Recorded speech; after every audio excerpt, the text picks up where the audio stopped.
The Miami Dolphins host the New Orleans Saints in Week 13, and we have you covered here on a crossover Thursday here on the Locked On Network.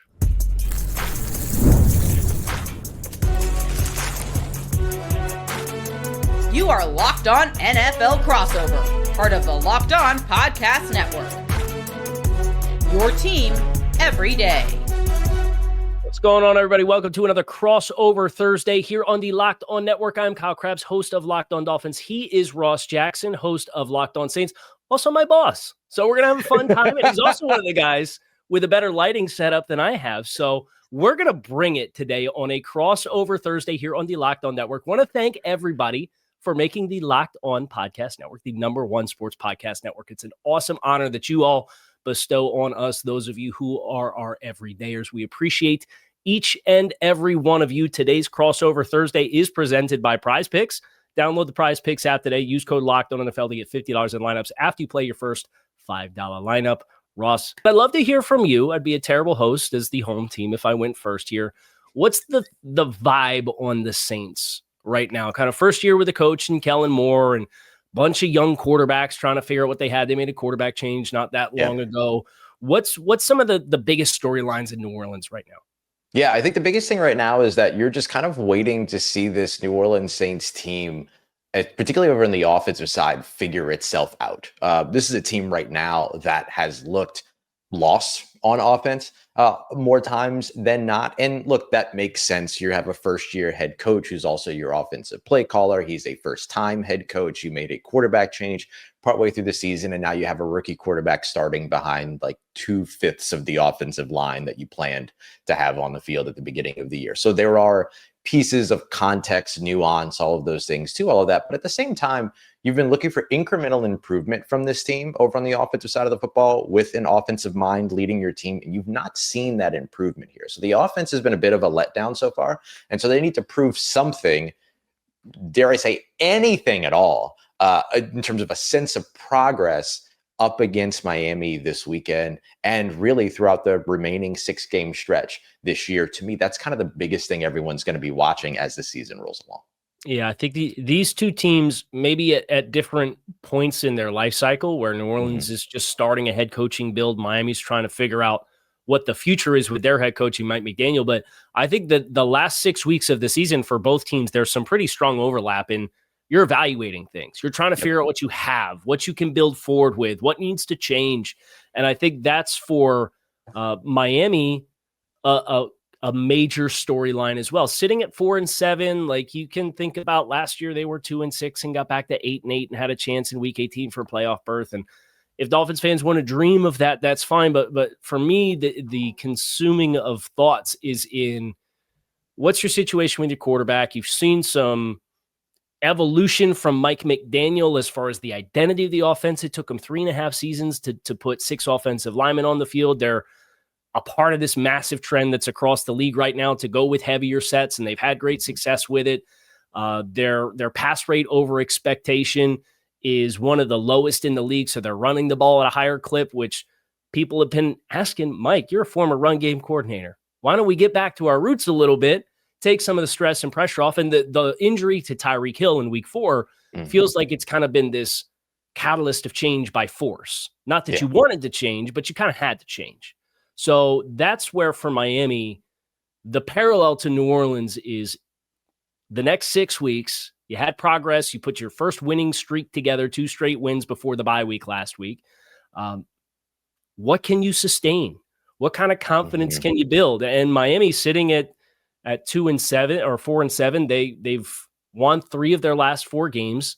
They're middle of the pack per True Media in offensive and defensive EPA since week 8, which was kind of where this team started to show some life. They're 14th in offensive EPA, 12th in defensive EPA, and they're top 5 in special teams EPA. So that progress that you're talking about looking for from New Orleans, Miami's kind of started to find it, but now you have your bye week with a young team. And I think that's the really interesting thing from the Dolphins going into this game. What has been the, some teams, some coaches are really good off the bye week. Some teams, some coaches struggle off the bye week. What's kind of been the measure around Mike McDaniel when it comes to off the bye week so far?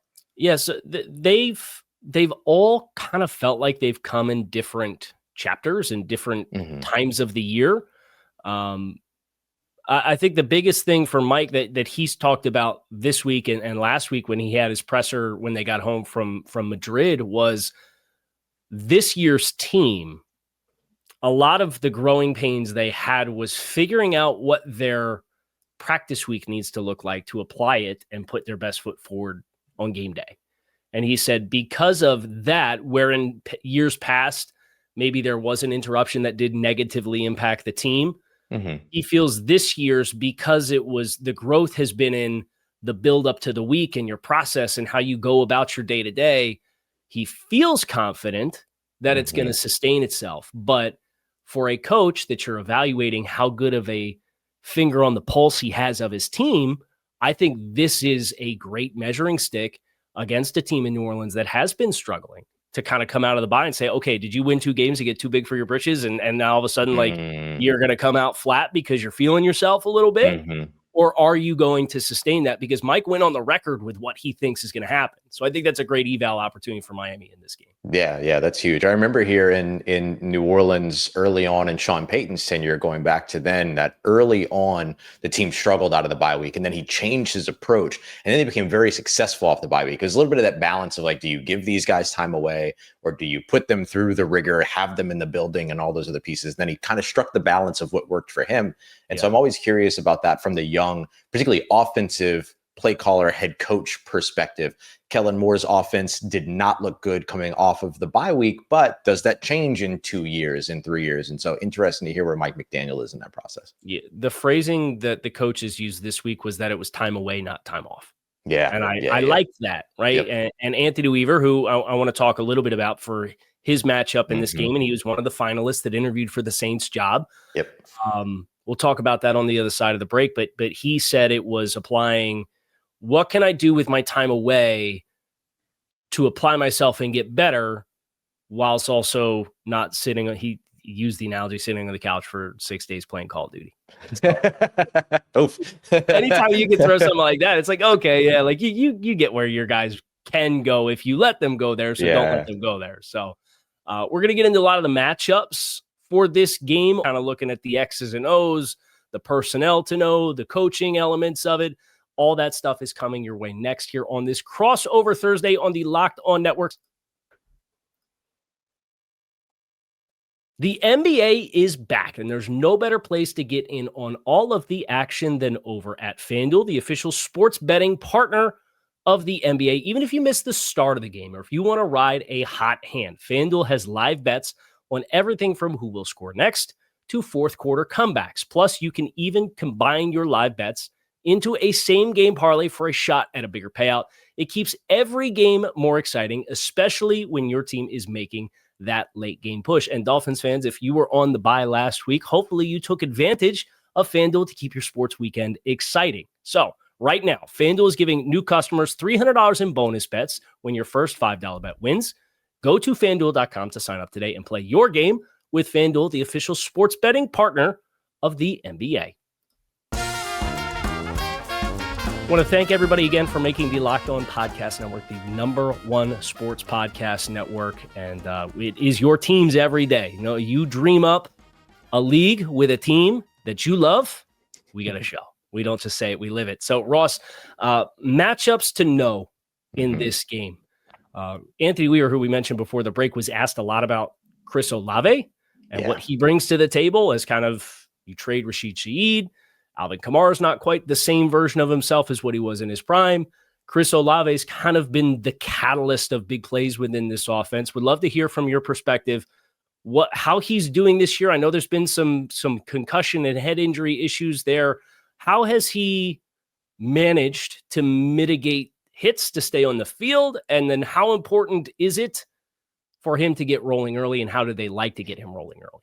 Yeah. I'll start with the injury thing because it was such a big part of his offseason in particular. And I think 2 specific things helped him quite a bit. The first of which is that he put a lot of focus over the course of the offseason of building up strength in his neck. So he spent a lot of time working on kind of the shoulder to neck area. So and to explain why that is, it's like, okay, he's got head injuries. What are you doing worried about the neck? If you end up building sort of the muscle there, the theory is that you're able to absorb some of the hits and kind of spread out a little bit of the tension. If you do fall to the ground, you have a better opportunity to engage in those muscles to keep your head from hitting the ground, things like that. He did a lot of work when it came to that over the course of the offseason, as well as some additional bulking up as well, a little bit closer to 200 than he's been at any point throughout his career, either NFL or collegiate. So I think that a lot of it was the offseason focus on muscle growth, muscle building, muscle groups, as well as bulking up altogether. I think that was a big part of it. And honestly, I think that the other big part of it is leadership from a guy that's not on the team anymore in Brandon Cooks.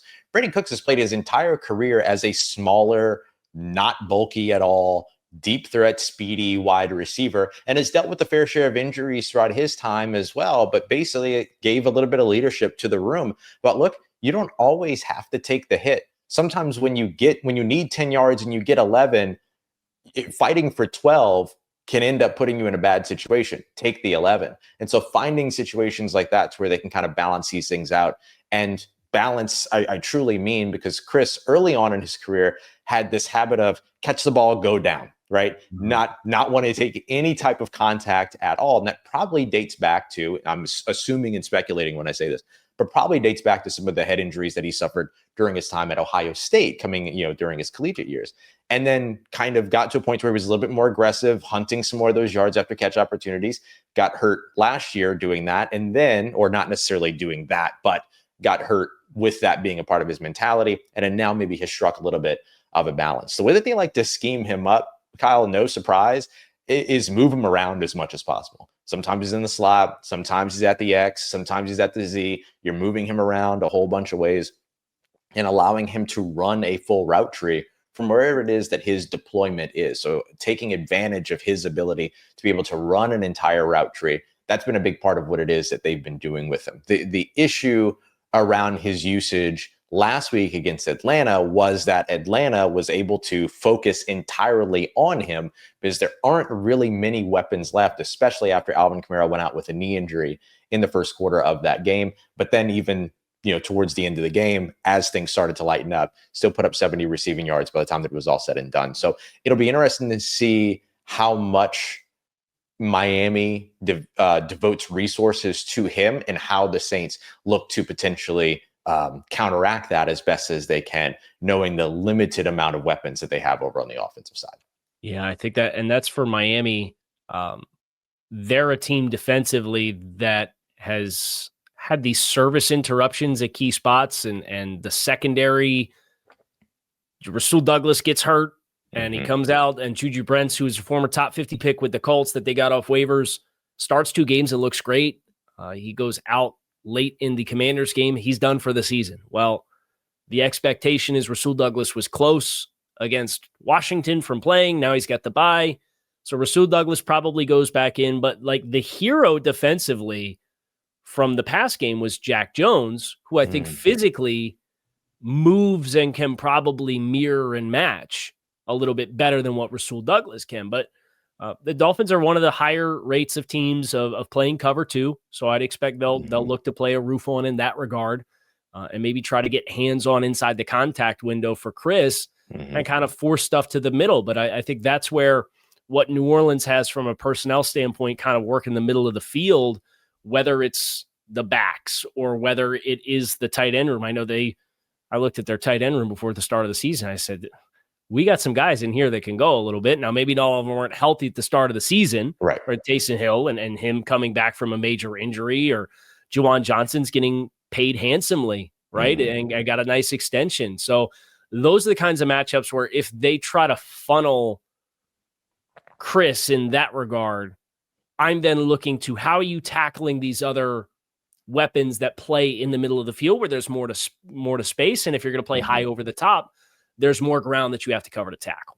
Yeah. I think the Juwan Johnson factor is going to be massive in this game. It's so funny to say this when we're talking about a guy that is now on his 3rd contract at tight end and a rookie quarterback. But both of those guys, Juwan Johnson and Tyler Shough, were teammates in 2019 at Oregon. And so they have a great connection. And while Miami has given up the least amount of receiving yards to wide receivers in the NFL, they've given up the 6th most receiving yards to tight ends in the NFL so far, according to Pro Football Reference. And so for the Saints, that's got to be a place where they're looking to take advantage or finding a moment to exploit and seeing if they're going to be able to do that. That's why I think that watching how Kellen Moore and this New Orleans Saints offense scheme against this Miami defense is going to be very important, because the avenues are there. Can you show that you can take advantage of them?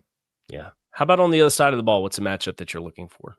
Yeah, I think that the other big thing that I'm going to be looking for in this one is going to be whether or not this New Orleans Saints team can hang with Miami's run game. I mean, the run game in particular over the course of the last 2 wins with Devon Achane and the way that this guy plays, I mean, they've been spectacular so far.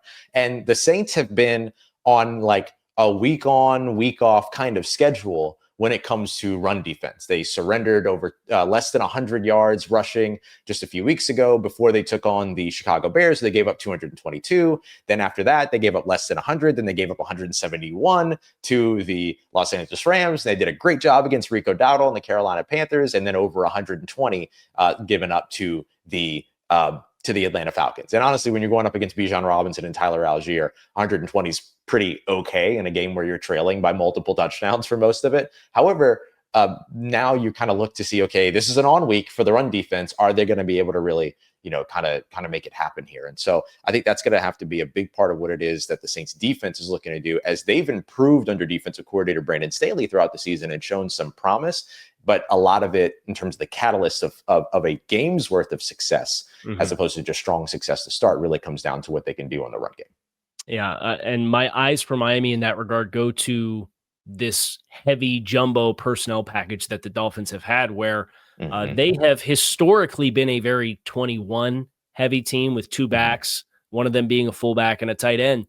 But the regression that they have seen in all phases in 21 personnel from 2024 and 2025 combined, that the league's highest percentage of snaps in that personnel package since the start of 2024, they are the league's worst EPA per play of any team, while that has been the identifying personnel grouping of your offense.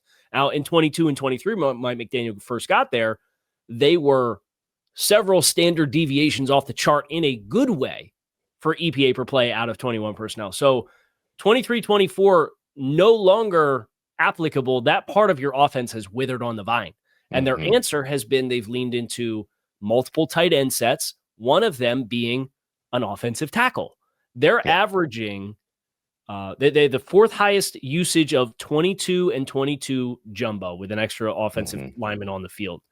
They've got 72 snaps of it out of the season, and that has grown since week 8 against Atlanta when they had no healthy tight ends and they kind of had to use it. It's been a bigger and bigger piece of every week since. They average 9.6 yards per pass attempt, and they average almost 5.5 yards per carry out of this personnel grouping. And it's funny because we mentioned the Tyreek Hill injury and that impact. Miami had such custom to Miami defensive game plans that they would get versus, like, you could be a cover 3 team till the cows come home, but you play Miami and the book is, we're going to play physical on the outside. We're going to play cover 2. We want to limit the speed and interrupt the timing of the offense. Tyreek Hill goes down. They suddenly are able to manipulate defensive personnel packages and coverage shells based on their formations in a way that they couldn't when Tyreek Hill was also out on the field.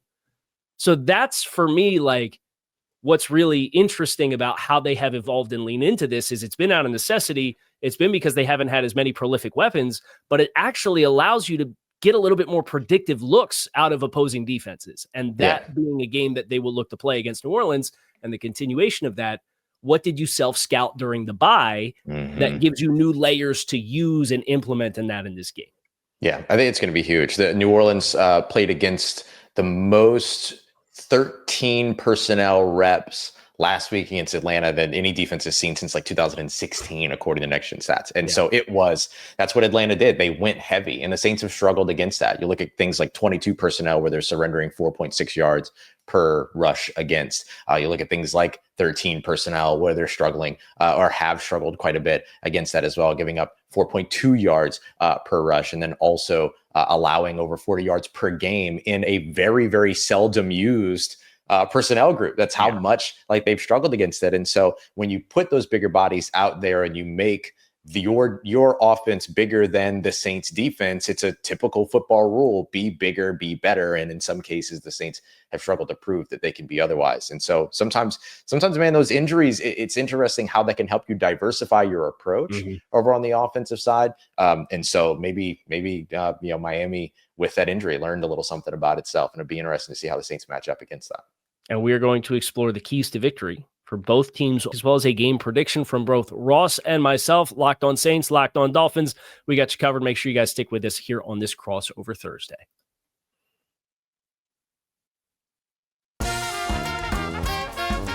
Keys to victory here.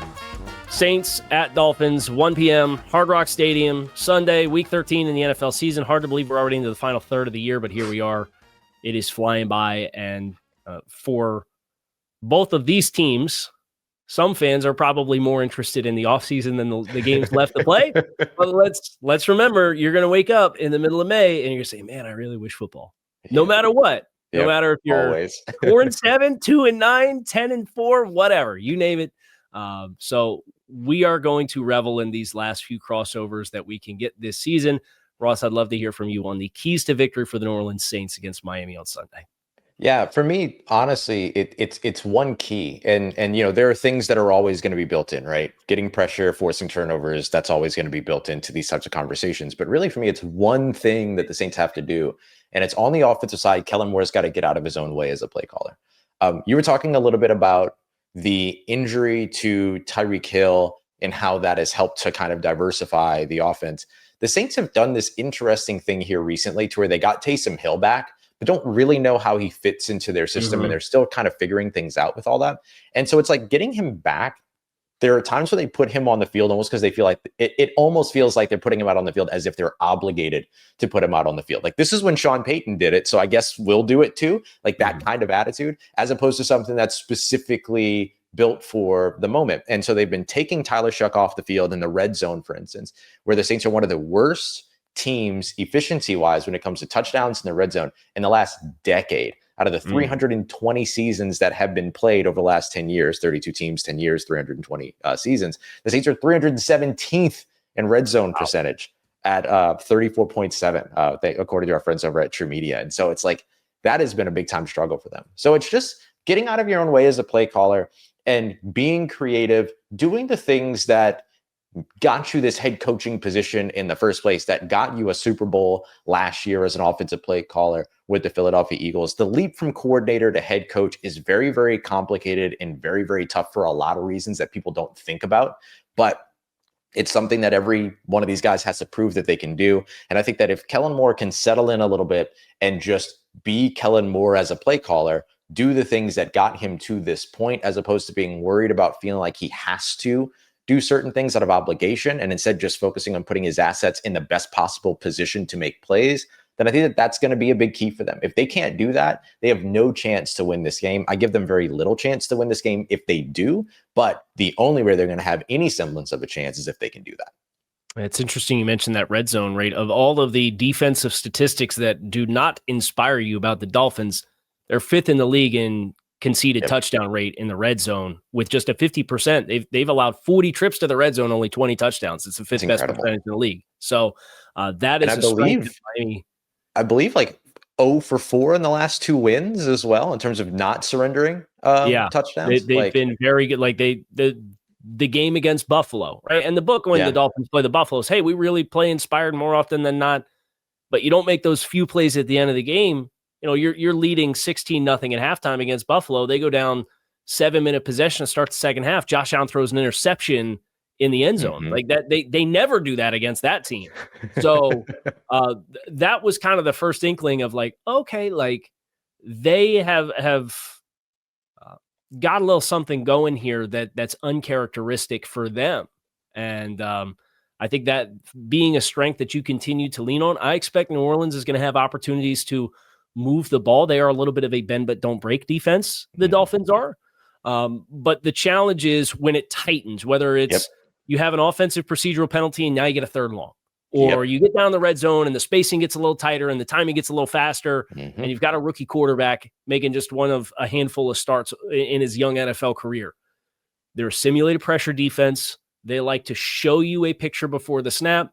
Mm-hmm. The last couple of weeks has really been where you start to see them get exotic with their rotations because they've had so many new pieces in the first portion of the season that, hey, we can't line up birds on a fence here like we're going to bring 8 guys and bring all this pressure and then have everybody drop out and hit their landmarks and play cover 2 out of it. Well, that was what was really good about the Dolphins defense down the stretch last year. You started seeing some of that against Buffalo where they were able to confuse Josh Allen. So that changing the picture post-snap and getting to the down and distances that can allow you to show aggression but then change the picture post-snap on Tyler Shough is one of those keys to victories for me. Yeah. And then offensively, it's just minimize the high-stress reps for Tua Tagovailoa. And they've leaned more into the screen game. They've been a much more run in neutral down rate team than what they've been in years past. Tua's had a little bit of a regression as far as some of the decision making, as far as the accuracy is not always there. The footwork feels like it's a little bit off at times this season. It comes and goes. And if you're able to have the success running the ball, load up heavy, and reduce those high tension reps for Tua, I think that's a matchup or an element of this game that's essential for Miami to not give New Orleans extra life. Yeah. And that's kind of how you need to play, right? Let's not do anything that's going to make life easier for New Orleans, and let's try to be methodical with how we play.